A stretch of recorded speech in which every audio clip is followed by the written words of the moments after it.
민주당 진성준 의원의 집값은 안 떨어진다는 발언은 여론 악화는 물론 당이 추진하는 부동산 정책에도 부담을 줬습니다.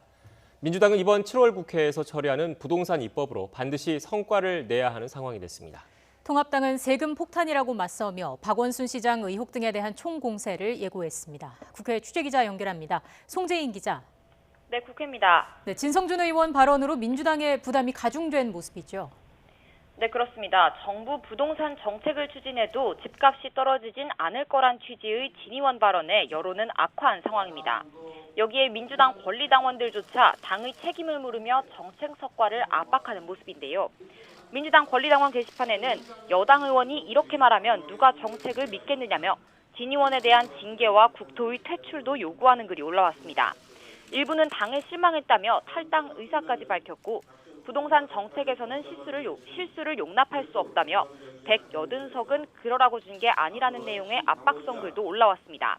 이렇게 된 이상 민주당은 이번 부동산 입법으로 정책 실패가 예견된 것 아니냐 이런 비판적인 여론을 돌파해야 하는 상황이 됐습니다. 반드시 이번 7월 국회에서 고강도 부동산 정책 입법을 처리해 시장에 강력한 신호를 주겠다는 계획인데요. 오는 30일 본회의에서 투기성 다주택자에 대한 종부세를 강화하는 부동산세법, 또 임대차 3법 등 후속 법안을 처리할 전망입니다. 하지만 미래통합당은 정책 실패를 과감히 인정할 때가 되지 않았느냐며 쏘아붙이고 있습니다.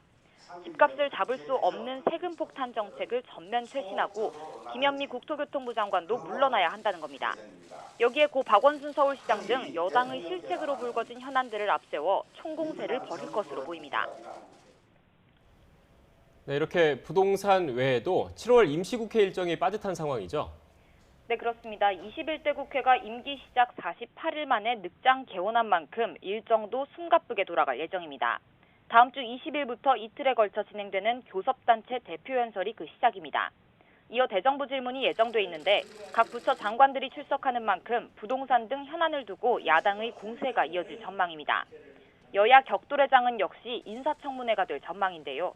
오는 20일 김창룡 경찰청장 후보자 청문회에서는 박원순 전 시장의 성추행 의혹에 대한 수사가 최대 쟁점이 될 것으로 보입니다. 통합당은 사흘 뒤 이인영 통일부 장관 후보자 청문회도 벼르고 있습니다. 청문 자문단을 꾸리고 이인영 후보자 아들의 스위스 유학자금 출처와 병역 면제 의혹에 대한 공세를 예고했습니다. 오는 27일 열리는 박지원 국정원장 후보자에 대해서도 대북 불법 송금 등을 들어 일찍이 부적격 판정을 내렸습니다. 지금까지 국회에서 YTN 송재인입니다.